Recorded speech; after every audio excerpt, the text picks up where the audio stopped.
I am so excited to kick off our month on year end giving and starting off with how to execute your email campaigns in conjunction with your year end giving campaigns. So I'm so excited to have Vanessa Chase Lockshin as our guest today, but really just to dive into year end giving this whole month.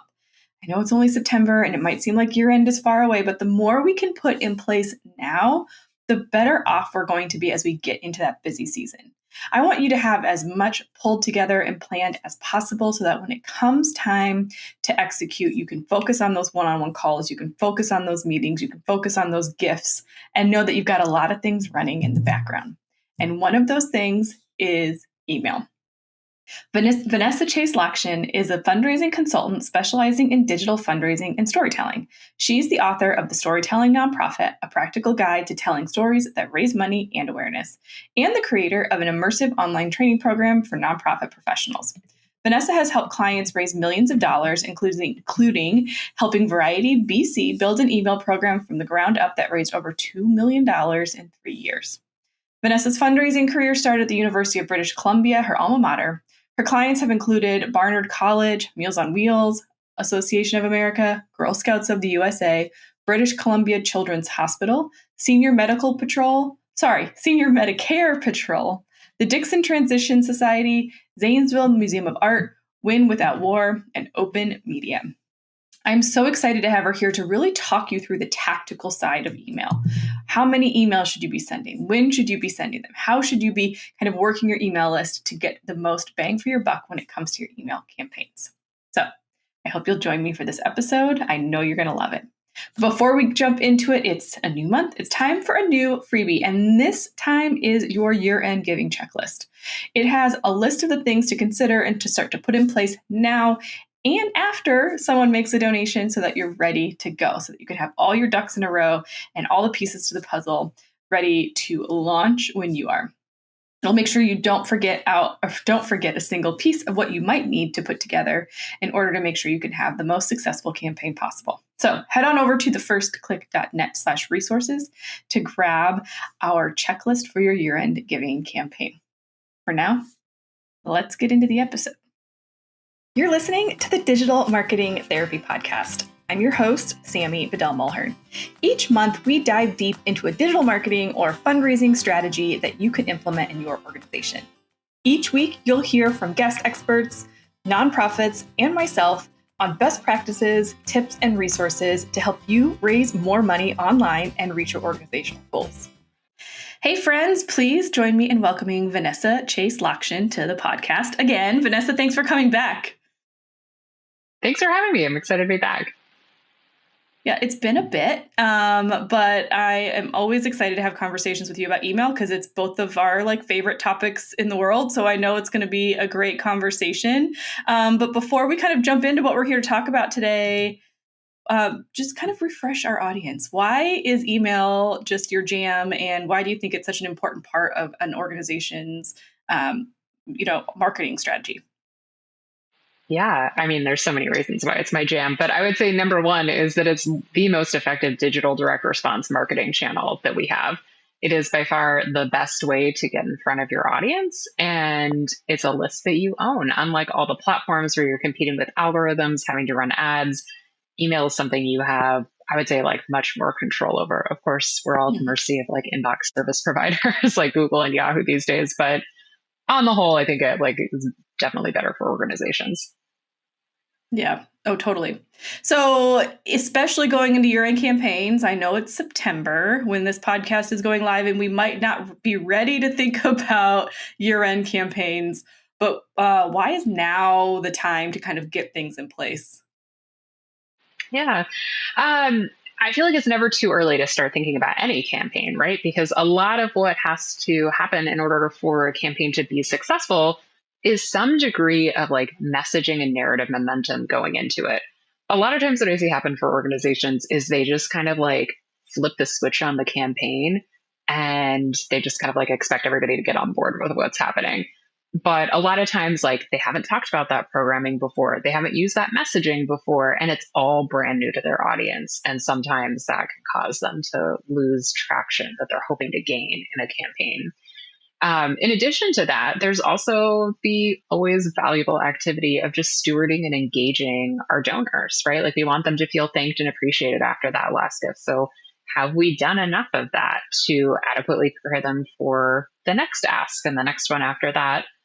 And I would say like one of the like benefits of doing communication now that's a little bit more unique to email is that we want our subscribers to be engaged. And the best indicator of subscriber engagement and likelihood of taking another action, opening an email, clicking an email, making a donation is recency of last action. So if it has been like 30 days since somebody has last done something with an email you've sent, they're becoming less and less engaged. If it's been 6 months, we're probably talking about an inactive subscriber.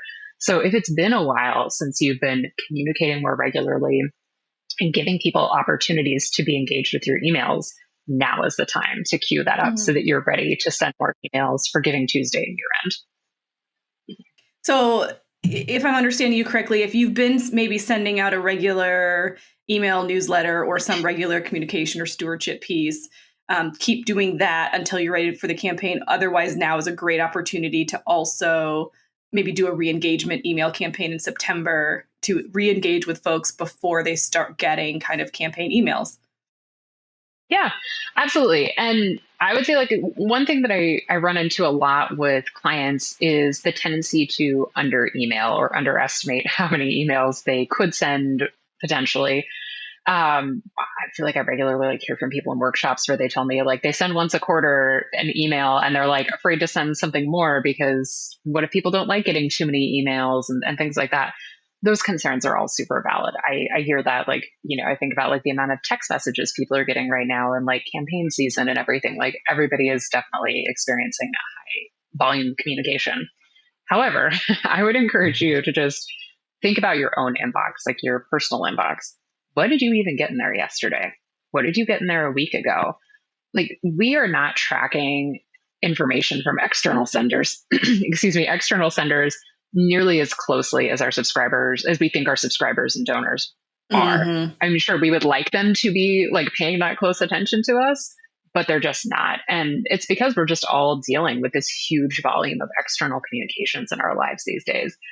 And so the downside of emailing too infrequently, like, once a quarter or once a month, is that we actually haven't given people enough of an opportunity to know our organization, be considered a reliable, reputable sender, somebody that they actually want content from, and keeping all those subscribers engaged. So it could definitely work against organizations if they're being a little too conservative in the approach there. Well, and the other thing I like to tell people is if you're not doing it, or if you're only doing it quarterly, somebody else is doing it more often and they're staying more top of mind than you are. And so, yes, I think there is that balance. Like, I bet you would have millions of dollars if you got $1 every time somebody said, well, how often should I send an email? But yeah, I mean, like, like for political campaigns, I would say like for political campaigns, a lot of times the calculus is like, how many emails can we send until we suddenly don't raise that much and we're just losing a lot of subscribers? And I could probably invite everybody to think about the amount of political communication they get these days. Like it's quite a lot and there's a reason they do it. It works. However, there is a line at which we all consider it spammy, but there's so much room between like what we see campaigns doing and emailing somebody once a quarter, like so much room to play and think about strategy and frequency of email sends in there. Well, and let's talk about strategy, because I think one of the ways to kind of mitigate that is really understanding who's on our list and what their interest level is, right? So, it's one thing to send, 20 emails during year-end campaign to your entire list and they all get the same message. That might give some different kind of fatigue. But, if we can really be thoughtful about who's on our list and what they care about, we can be much more successful. So could you talk a little bit about kind of what list segmentation is and how we might want to start to approach that when we're thinking about building our year-end campaign? Yeah, absolutely. So I'm much like for direct mail or other types of segmentation we may do in fundraising and marketing, there are lots of ways to segment even an email list. And a lot of it comes down to what your organization's goals and priorities are around fundraising. I would say chances are for email, your goal is getting like retaining donors who have already made a gift who are on your list, acquiring donors or acquiring new donors, so people who are currently subscribers that maybe haven't made that first gift yet. And maybe you have some other goals in there. Like I have a client who has a mid-level giving program. And so that's a very distinct segment for them on their list. The value of doing segmentation is often that we can optimize how much money we're raising. We're able to raise more because we're making the right asks to the right people at the right time. Whereas like, for this client, like they could, sure, like just send one general fundraising email to everybody. I'm sure they'd raise a decent amount of money. But with their mid-level giving program, they probably raise about $20,000 more a campaign because we're getting out in front of those people with $1,000 plus ask. And that's really valuable for organizations. And when we don't think about what those segmentation opportunities might be, we're really just leaving money on the table. Yeah.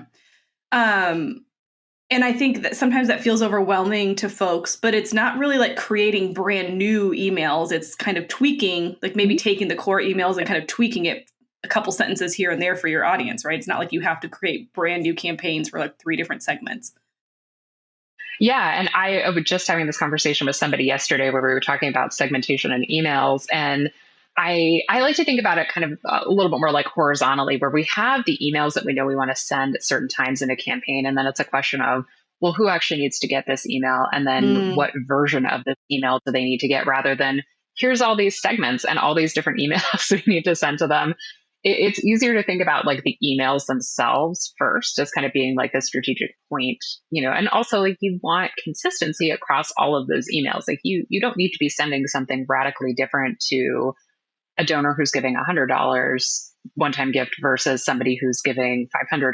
Like the messaging for your campaign probably needs to be consistent. Like there needs to be a through line there. And so for us, like oftentimes when we work on campaigns for clients, like we develop a really strong base email that we're working with. And then typically where the biggest changes in the email happen are around the call to action.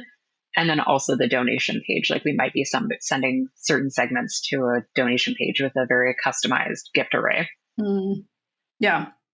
I love that. Okay, so let's talk Giving Tuesday, because I feel like this is kind of the launch for most campaigns or most year-end giving campaigns.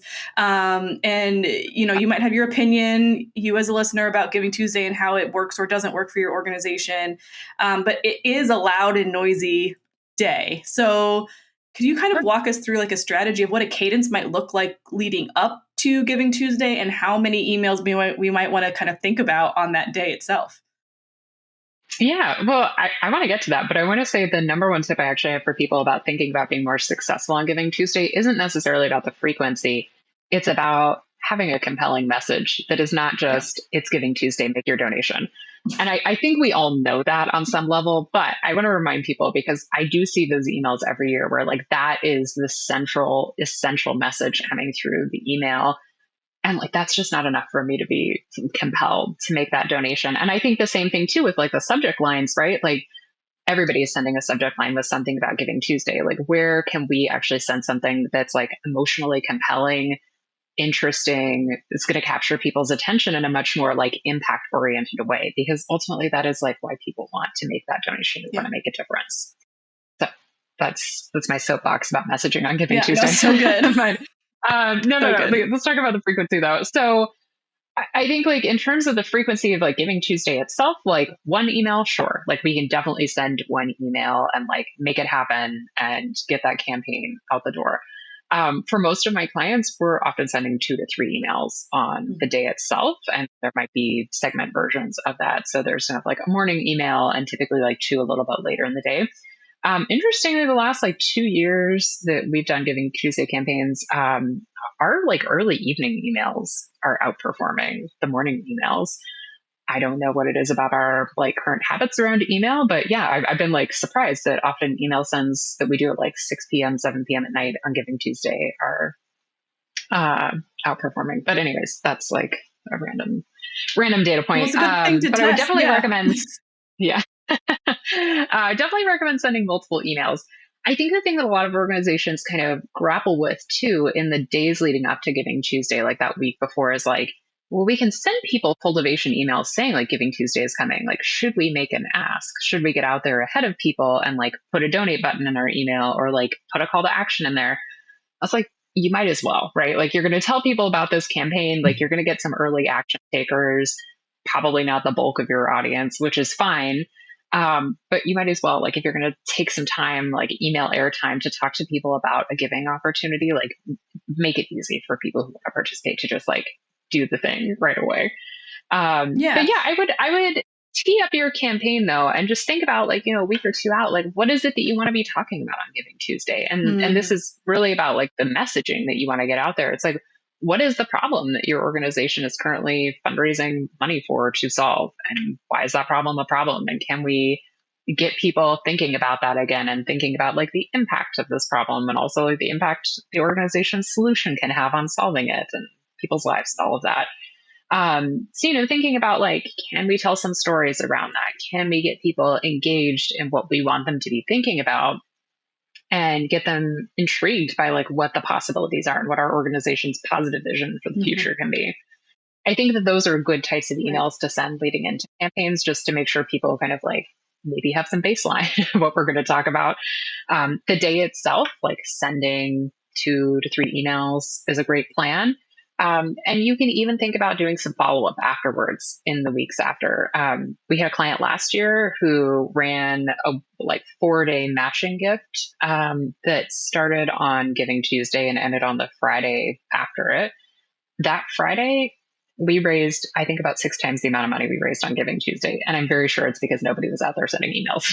So, like, Giving Yeah. Tuesday is not your only day to make an ask. So, you can also just think a little bit more spaciously about meeting your goal and like what that can look like. Like, sure, you can set a goal for Giving Tuesday itself, but like maybe you want to expand the communication into the days after, or maybe you just want to send the one email on Giving Tuesday, but actually focus on follow up in the days after. It really depends on what you want to do, like what your kind of larger vision for that campaign is. But I think there's so many options for how you can increase the frequency around the email sends for that. Yeah. Well, and what do you think about the language too, in regards to like, we know donors have different kinds of motivation, right? Some of them like to be the ones that kick it off and they feel really good. Some of them want to be the ones that close the gap and kind of finish out things. And so, even in that small time frame, like language that kind of includes that, well, we've already raised X amount of dollars so people understand, oh, this campaign Mm. has legs, I'm going to give to it, versus like, oh, we only Yeah. have $1,000 left to go, and then you pull in those people that were just waiting because they love to kind of be the hero at the end. Like, kind of, do you see that playing a part in just not only just the Giving Tuesday piece, but then the completing out the rest of the campaign? Yeah. I feel like I see that in campaigns any time of year that I run, Hmm. regardless of whether it's holiday season or not. I think like that goal, the motivation, like I would say like distance to goal is Hmm. highly motivating to people and creates a sense of urgency too, right? Like where it's like, we have a deadline, we're trying to meet this goal by this time. And if you're close, like fantastic. And I would say like the way that I kind of characterize and think about the psychology of it sometimes is like people want to support winners, right? Which I know sounds a Yeah. little trite, but like people are excited to support an organization who's like out there winning at the thing that they're doing, right? And so if we are close to like meeting a goal, people are excited about that. If we've exceeded the goal, people are thrilled and will still keep donating if we tell them we Yeah. exceeded the goal. So I feel like sometimes like being able to like frame your messaging throughout the campaign in a goal oriented, urgent way, it's really important and useful. And as you think about like the emails that you have, like you can think about that arc of that messaging where it's like, sure, like the morning of Giving Tuesday, it's like maybe you're announcing the goal, like maybe you're getting things kicked off, like there's some excitement messaging there. In a follow up, you're probably reporting on the progress and like, how do you want to frame that? And it's like, you're close to the goal, you only need so many more donors to help you reach it. However, you want to frame that, you can kind of keep working that messaging over time. I do find that that kind of like distance to goal messaging is most effective when you're really close to the end, like both Right. the time of the campaign, you're close to the goal.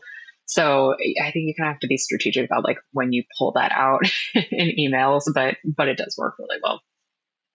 Okay, so let's talk about the follow up piece, because I think when you're talking Hmm. about follow up, in this case, you're talking about still sending emails out to donors who haven't given yet in the year-end campaign to update them on where you're at. But I think also I want to make sure we talk about follow-up with regards to once somebody has given, because I feel like if you do that right Yeah. and then continue to stay in touch throughout the year, then you're already setting yourself up for success in next year's year-end campaign by doing something as simple as like a thank you sequence or whatever that looks like. So how, kind of how do we want to think about that as we're like planning the front end? Because a lot of times we think about just the fundraising part and we don't think about the thank you and the follow-up afterward. Yeah. It's interesting, actually. Yesterday in a training I was doing, we were talking about 3 phases of fundraising campaigns, which is how I both build them as a consultant and then also teach people to think about them. And I think about the 3 phases as cultivation, asking, and stewardship. And I was just saying to everybody in the training yesterday, like the stewardship phase is often when we don't think about as being a part of the campaign. We often think about it as like this separate activity that we've done after the asking has been completed. It's just this like whole other process that takes place. It's like separate from the campaign. And I would say, well, like, what if we think about it as part of the campaign and like hold ourselves to account for really closing that communications loop with donors? It's not like it has to be a multi-week, multi-month stewardship campaign. Like this can be 1 or 2 emails or however, like however your capacity looks like to be able to execute that. It doesn't have to be extensive, but there is such value in making sure the donors know that that you received your gift, that you received their gift, you appreciate their gift, and here's how it's going to make a difference and how we're going to use that. And then being able to have some sort of follow-up at some other point about how that gift has made a difference. It's it's a really important piece of the puzzle. And I think sometimes with like, I don't know, like with so much of like the automation and digital these days, like one of the defaults is just like, well, like the CRM sends an automated thank you email, like the donor got their tax receipt. And to that I say, like, is that enough? Like, are we saying that that's enough? Like, I don't know. I think donors deserve more than that, like form letter that they're getting. Like, sure, that is a basic expectation that we should all be meeting for our donors. But going above and beyond that, like, it's not hard to send a more customized email to them afterwards with a story about the program they donated to or some other engaging content that helps them connect to what they've made a gift to. Yeah. Well, and I think to your point of automation, like you can still automate those follow-up emails and still create like that personal connection with your donors. Like we have clients that have recorded, a generic thank you video that we can embed in those thank yous and generic in that they're just saying like, thank you so much for giving, not personalizing that video to the person necessarily, but it does still then talk about the impact that their donation in that particular campaign is going to make. And so I think there's ways to make them feel personalized if you're in a period where you just don't have time to do some of those things on your own. But I think going above and beyond for your donors, regardless of the size of the gift, especially at a year-end campaign, will just make you stand out and increase that chance, right, that you have that second gift that comes in at some point. Yeah, absolutely. Yeah. Yeah. Yeah. And I think your other part of the question was about like follow up for people who haven't yet given at Giving Tuesday and like what happens after that. I think one of the things to consider there is like, I often think like that time between Giving Tuesday and like December 25th is kind of a bit of a dead zone for fundraising, right? Like people are at holiday parties, they're preparing for holidays, they're buying gifts, like everybody is doing life during that time. And making donations is just like not something that people are doing as much. I think that's a good time of the month to be doing cultivation, be sending stories, still be sending things, but maybe having like calibrated expectations for what fundraising could look like, how good fundraising can be during those times during the month.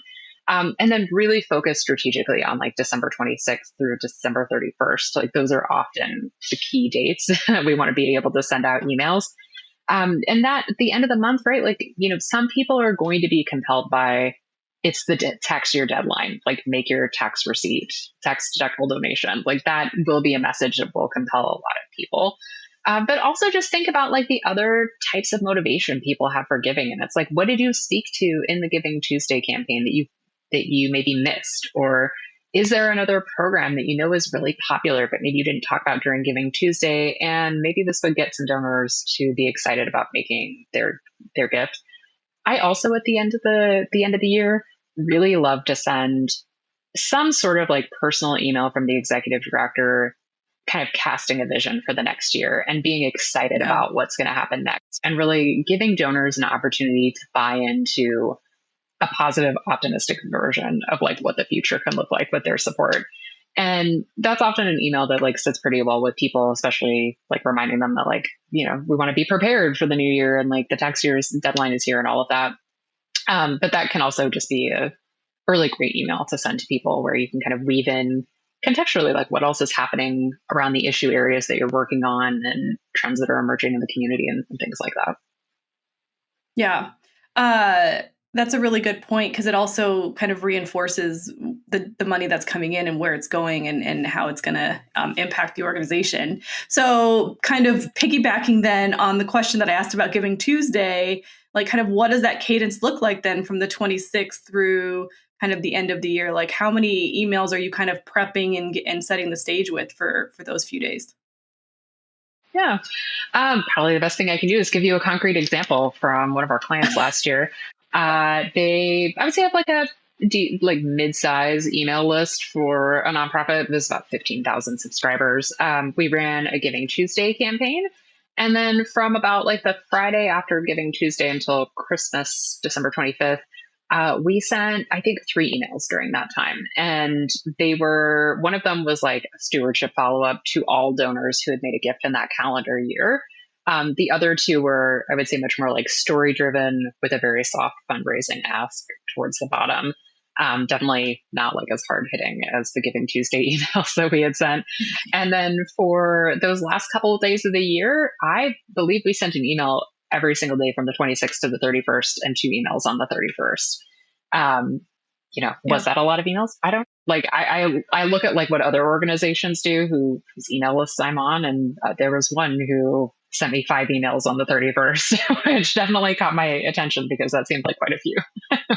Yeah. But again, like, so much of the basic strategy of fundraising, it's like fundraising is in the follow up. Like it happens because we follow up with people. And I always say to people, like, we do not need to be aggressively following up year round. Like we don't need to send people an email every day. Pick your moments. The last week of the year is that moment. Yeah. It is like, if there is one moment of the year to send a few extra emails, like that's it. That's so good. Yeah, and I agree. It's so true. And I think too, I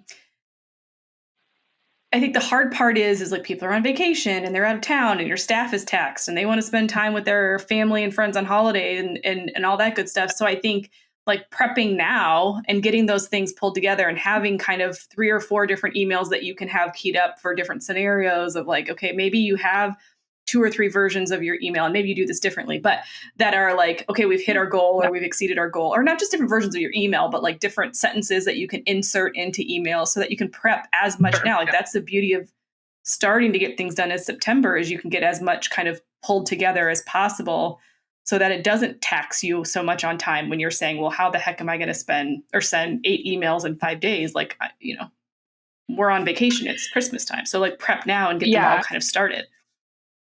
Yeah, absolutely. I hear you on that. And I always feel like empathetic for staff who have to work that week between Christmas and New Year's because it is like not a super fun time to be working. Nobody is like doing anything. A lot of people are off on vacation. Yeah. My agency is open. Like we are sending emails for clients that week. So I am that person working and sending a bunch of emails the last week of December, typically.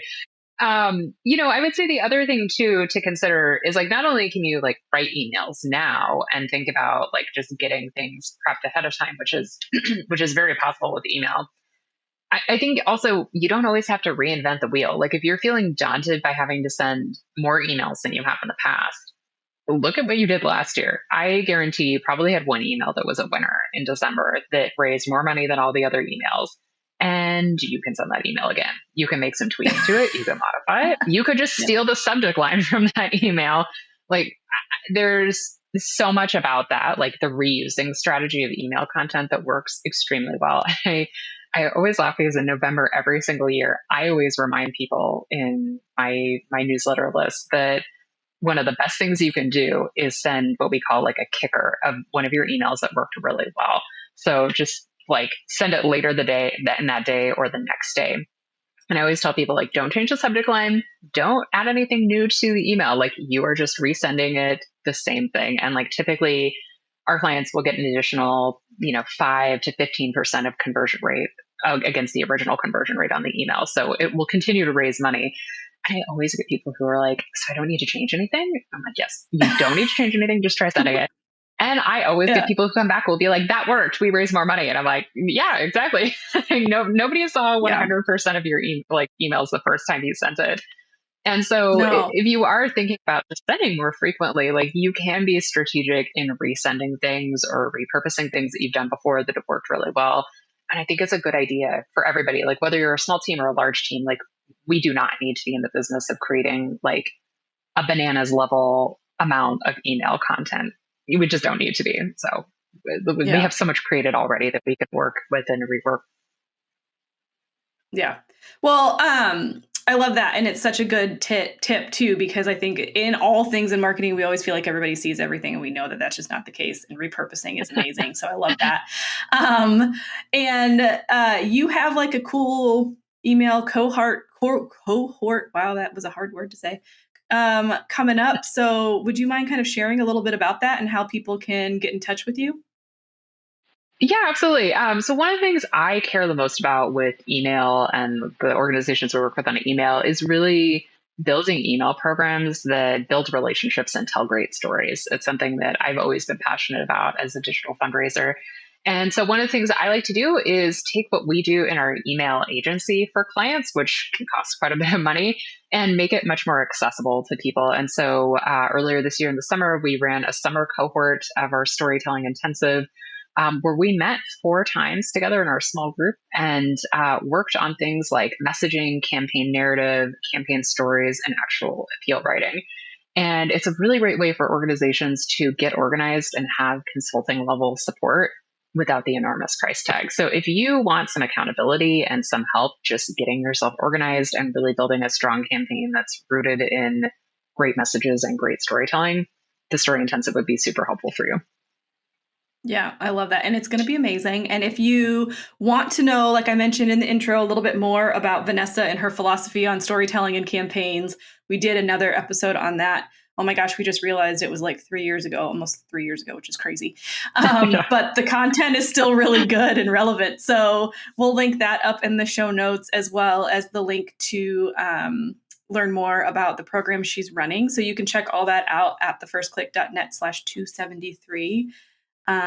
But Vanessa, thank you so much for being here and sharing all of your amazing words of wisdom. My pleasure. This was great. Thank you so much for having me. Okay, so are you ready to really jump into your email strategy? I love all of the tips that Vanessa shared with us. And if you want to listen to her episode that we had with her where she talks about storytelling in your emails, it's another great one. You can find that one at thefirstclick.net/128. And in that episode, she just really talks about the power of storytelling in your email campaigns to have bigger impact. And this is something that you can use in your year-round emails, not just in your year-end. So I think you'll really find it helpful.